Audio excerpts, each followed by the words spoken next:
Yeah, a thing called carbon offsetting is where people in industry, typically in the UK or around the world, are actually emitting carbon. In some areas, we can't actually stop emitting, and one area that we vehicles, we run a fleet of 193 vehicles across the UK and Ireland. No matter how many initiatives we try, we cannot reduce the amount of usage that we use those vehicles. So what we've done with BP is what's called a carbon reduction opportunity. Carbon that we're emitting in the UK is offset on projects around the world. So we pay BP into a fund, and BP then look at opportunities of which emissions around the world can be reduced, whereas we can't reduce our emission on motor vehicles. The thing is, I mean, it's a huge problem. It's a global problem, and laudable as this is it the proverbial drop in the ocean? Unfortunately, it's Bob, a drop in the ocean. But unless we all try and all give ourselves some way of trying to reduce it, then we can't just turn our backs on it and say it's a little drop in the ocean. Everything that we do is a drop in the ocean. But certainly, if we all help, what we're trying to do with BP is to be the first. And because we're an SME, a small to medium enterprise, we can try these initiatives very quickly. And hopefully with BP, we're already showing signs that the initiative will work. Yes, ADI can do a little bit, but there's many other companies in the UK around the world that can jump onto this initiative with BP, really. What was it that made you decide to give it a try then?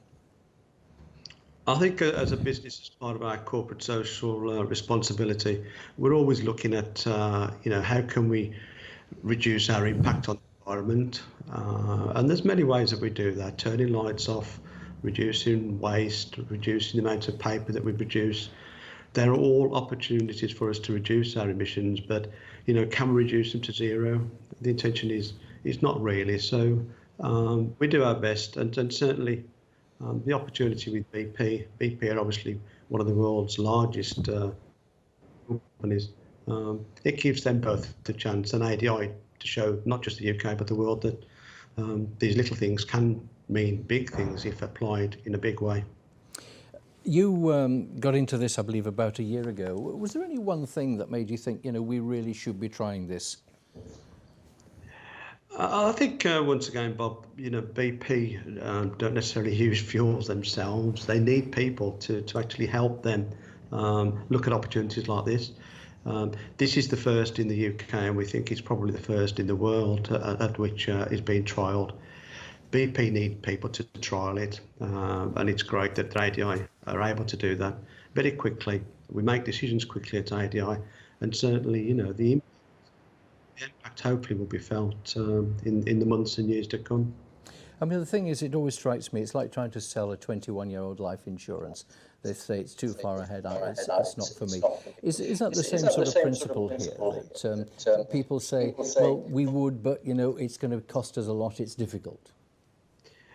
Carbon reduction, Bob, is not a new thing in the world. It's what we need to do is to come up with new ideas all the time. How can we apply? One area that's never been applied is basically at the fuel pumps, the thousands of fuel pumps around the UK. Yes, big companies where they have major usage of fuel in ships and wherever, they can offset very easily. In the case of trying to apply this into the everyday household, it's not so easy, but certainly using fleets like ADI, our fleet of 180 vehicles, we can have a big impact. Could you make that impact as a householder?